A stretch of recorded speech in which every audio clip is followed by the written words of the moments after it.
CM Revanth రెడ్డిపై BRS MLA Harish Rao విరుచుకుపడ్డారు. అసెంబ్లీని అబద్దాలకు వేదికగా మార్చారని ధ్వజమెత్తారు. రేవంత్ రెడ్డి అబద్దాలకు బ్రాండ్ అంబాసిడర్ అన్నారు. తిట్ల పోటీలు పెడితే రేవంత్ రెడ్డికి ఫస్ట్ ప్రైజ్ వస్తుందన్నారు. సీఎం రేవంత్ బట్టకాల్చి మీద వేస్తున్నారని, వ్యక్తిత్వ హననానికి పాల్పడుతున్నారని ఆగ్రహం వ్యక్తం చేశారు. కేసీఆర్ తెలంగాణ జాతిపిత అయితే రేవంత్ రెడ్డి బూతుపితగా పేరు తెచ్చుకున్నారని మండిపడ్డారు. కేసీఆర్ గారు తెలంగాణ జాతి పితగా పేరు తెచ్చుకుంటే రేవంత్ రెడ్డి గారు బూతు పితగా పేరు తెచ్చుకున్నారు. బూతులు మాట్లాడింది బహుశా ఆయనకు బువ్వ లోపలికి పోదు కావచ్చు. నోరిప్పుతే బూతులే. మేము డేటాను నమ్ముకుంటే ఆయన డర్టీని నమ్ముకున్నారు. మేము ఎప్పుడు మాట్లాడినా ఆధారాలతో మాట్లాడతాం, సాక్ష్యాలతో మాట్లాడతాం. కానీ బట్టగాల్చి మీదేసే రకం రేవంత్ రెడ్డి. ఇవాళ కేసీఆర్ గారు 14 ఏళ్లు పోరాడి తానే కాదు రానే రాదన్న తెలంగాణను చావు నోట్లో తలబెట్టి తెలంగాణ తెచ్చిన జాతి పిత కేసీఆర్. 10 ఏళ్లు ఈ రాష్ట్ర అద్భుతంగా పాలించి దేశానికి దిక్సూచిగా నిలిపిన నాయకుడు కేసీఆర్. కొత్త రాష్ట్రానికి ఒక దశ దిశ నిలిపిన నాయకుడు కేసీఆర్. ఆయన పట్టుకొని నువ్వు మార్చురీకి పంపాలని మాట్లాడతావా? నీకైనా విజ్ఞత ఉందా? సంస్కారం ఉందా? చావును కోరుకుంటావా? తెలంగాణ సాధించిన జాతిపిత కేసీఆర్ చావును కోరుకునే నీకు సంస్కారం ఉందా అని నేను అడుగుతా ఉన్నా.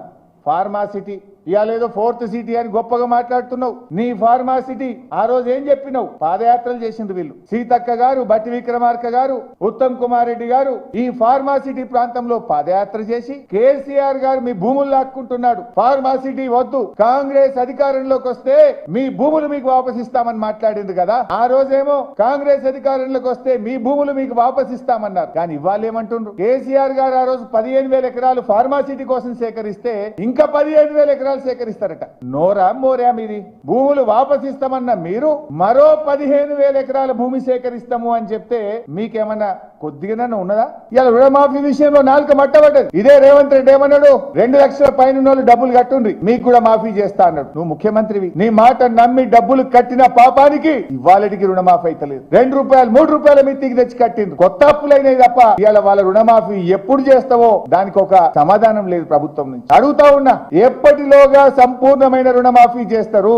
ఇవాళ మొత్తం రుణమాఫీ చేయాలంటే 49,500 కోట్లు కావాలి. నువ్వు చెప్పింది 31,000 చేస్తా అన్నావు, కానీ చేసింది 16-18,000 చేసినావు. పావుల 30 పైసలే చేసినావు. ఇంకా ఆటాన బారాన మంది మిగిలే ఉన్నారు ఊర్లల్లో. అది ఎప్పుడు చేస్తావో చెప్పాలి. నువ్వు నిజంగా చేసినా అంటే ఏ ఊరికి పోదామో చెప్పు, ఎప్పుడు పోదామో చెప్పు, నేను మాట్లాడడానికి మీ వెంట రావడానికి సిద్ధంగా ఉన్నాం. ఇవాళ మీరు ఆనాడు ఉచితంగా చేయాలి ఎల్ఆర్ఎస్ అన్నారు, కానీ ఈ రోజు మీరు ఎల్ఆర్ఎస్ కట్టాల్సిందే 31 తారీఖు డెడ్ లైన్ అని పేద ప్రజల మెడ మీద కత్తి పెట్టి ఈ డబ్బులు లేని కష్టకాలంలో ఆర్థిక మాంద్యంలో ఇవాళ ప్రజలను డబ్బులు కట్టాలని ఎల్ఆర్ఎస్ పేరిట తెలంగాణ ప్రజల రక్త మాంసాలు పిలుస్తున్నది ఇవాళ కాంగ్రెస్ పార్టీ. నీకు నిజాయితీ ఉంటే, నీతి ఉంటే, నువ్వు మాట్లాడే మాటలో నిజం ఉంటే, మనిషివైతే నువ్వు ఇచ్చిన మాట ప్రకారంగా ఎల్ఆర్ఎస్ ను ఉచితంగా చేయి. లేదంటే ఆనాడు రాజకీయం కోసం మాట్లాడినాం, మేము ఇలా పేదల రక్త మాంసాలు పీలుస్తామని చెప్పి చెంపలేసుకొని ప్రజలకు క్షమాపణ చెప్పాలని రేవంత్ రెడ్డి నేను డిమాండ్ చేస్తా ఉన్నా. రోజా రొయ్యల పులుసు గురించి మాట్లాడు. మరి ఉత్తమ్ కుమార్ రెడ్డి పోయి చేపల పులుసు తినొచ్చిండు మొన్న. ఉత్తమ్ కుమార్ రెడ్డి సతీ సమేతంగా చంద్రబాబు నాయుడు గారి చేపల పులుసు తినొచ్చి మొన్న ఏం చేసిండు? మొత్తం కృష్ణా నీళ్లు ఆంధ్రప్రదేశ్ తీసుకుపోతుంటే సపరేట్ చేతులు కట్టుకుని నిలబడ్డాడు ఉత్తమ్ కుమార్. ఇప్పుడు 34 తక్కువ అని మాట్లాడుతుంది. 34 తక్కువ అంటే 24 కూడా వాడుకోలే వీళ్ళు. ఈ సంవత్సరం ఎంత వచ్చింది తెలుసా బైసాబ్? Not even 24. 24% కూడా మన కృష్ణా నదిలో ఈ సంవత్సరం నీళ్లు వాడక ఇవాళ నల్లగొండ, మహబూబ్ నగర్ లో పంటలు ఎండుతున్నాయంటే కాంగ్రెస్ ప్రభుత్వ వైఫల్యం, చేతగాంతనం, చంద్రబాబు నాయుడుకు రేవంత్ రెడ్డి గారి గురుదక్షిణ, ఉత్తమ్ కుమార్ రెడ్డి దంపతులు పోయి ఆడ తినొచ్చిన చేపల పులుసు పుణ్యం. ఎందుకు మాట్లాడారు? ఈ తిండి రాజకీయాలు మాట్లాడితే చాలా ఉంటాయి. మోడీ గారు కూడా గతంలో నవాజ్ షరీఫ్ దగ్గరికి పోయి ఓ రోజు భోజనం చేసి వచ్చిండు. అంత మాత్రాన దేశ ప్రయోజనాలు తాకట్టు పెట్టింది అనొచ్చా మనం? రాహుల్ గాంధీ గారు చైనా క్లబ్లలో పోయి అప్పుడప్పుడు తినొస్తుంటాడు. అంత మాత్రాన చైనాకు భారతదేశాన్ని రాహుల్ గాంధీ తాకట్టు పెట్టిండని అనొచ్చా మనం? ఈ చిల్లర, ఈ తొండి రాజకీయము, తిండి రాజకీయం రేవంత్ రెడ్డికి తప్ప ఎవరికి రావు. ఏమి తొండి రాజకీయం, తిండి రాజకీయం, చిల్లర మాటలు.